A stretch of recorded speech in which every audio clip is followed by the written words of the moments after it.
दोस्तों, आज हम बात करेंगे चीन और बांग्लादेश के बीच में जो समझौते अभी 28 मार्च को हुए हैं, उनका हमारे देश भारत पर क्या प्रभाव पड़ेगा। दोस्तों, चीन की कर्ज कूटनीति के जाल में फंसेगा बांग्लादेश। यूनिस की पॉलिसी से बांग्लादेश बन जाएगा अगला श्रीलंका। भारत से बेर के चक्कर में अपने ही देश का कर देगा सत्यानाश।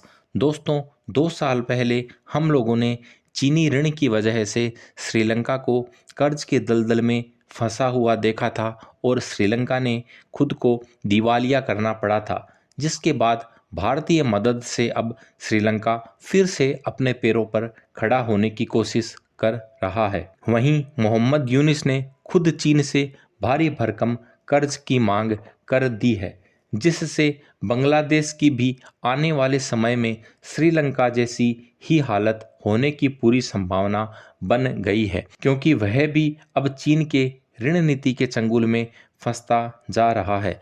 दोस्तों, बांग्लादेश के मन में भारत के खिलाफ इस कदर नफरत है कि उसने चीन का गुलाम बनने का रास्ता चुन लिया है।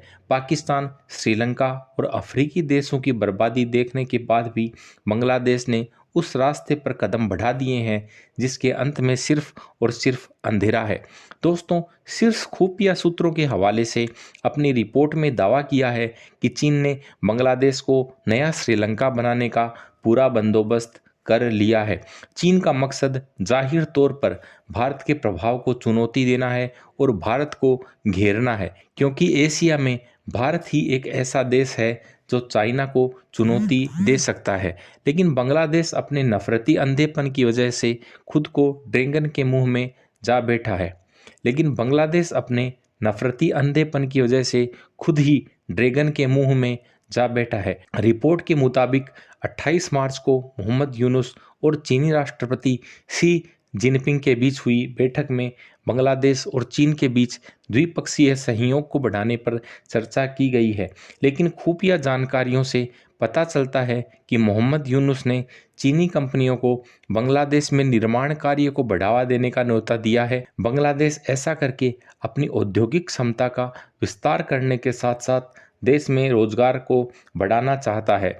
रिपोर्ट के मुताबिक इस बैठक के दौरान मोहम्मद यूनुस ने चीनी ऋणों पर कम ब्याज लेने का अनुरोध भी शी जिनपिंग से किया है। बांग्लादेश पहले ही चीन से 7.5 अरब डॉलर का ऋण ले रखा है और बांग्लादेश ने बुनियादी ढांचे के विकास के लिए चीन से और ऋणों की मांग की है, जिससे कि बांग्लादेश चीन की ऋण कूटनीति के चपेट में फंस गया है। दोस्तों, बांग्लादेश को चीन से इन मांगों पर सकारात्मक प्रतिक्रिया मिली है, क्योंकि बांग्लादेश की ये मांगें चीन की ऋण नीति से ही मेल खाती है। चीन अपनी इस नीति के तहत कमज़ोर देशों को भारी भरकम ऋण देता है और फिर उन्हें अपने कंट्रोल में रखता है।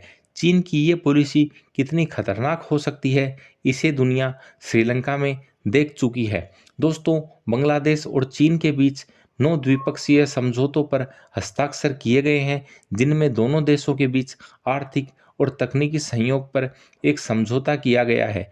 इसके अलावा सांस्कृतिक आदान प्रदान, मीडिया सहयोग और स्वास्थ्य क्षेत्र की साझेदारी से संबंधित 8 समझौते पर MOU साइन किए गए हैं। खुफिया सूत्रों ने कहा है कि शी जिनपिंग ने मोहम्मद यूनुस के ब्याज दरों को कम करने के अनुरोध का समर्थन किया है।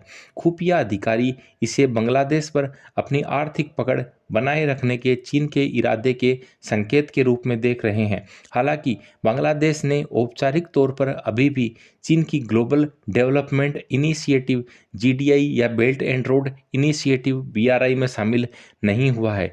लेकिन अब GDI को स्वीकार करना चीन के लिए एक बड़ी कूटनीतिक जीत हो सकती है। सूत्रों का कहना है कि बांग्लादेश ऐसा भारत के साथ संबंधों को संतुलित करने के लिए कर रहा है, साथ ही घरेलू विकास को बढ़ावा देने के लिए भी चीनी निवेश का लाभ उठा रहा है। लेकिन बांग्लादेश में 2 साल पहले मचा हाहाकार और पाकिस्तान के बार बार दिवालियापन के नज़दीक पहुंचना यही बताता है कि चीन से ऋण लेना गले का फंदा बन सकता है।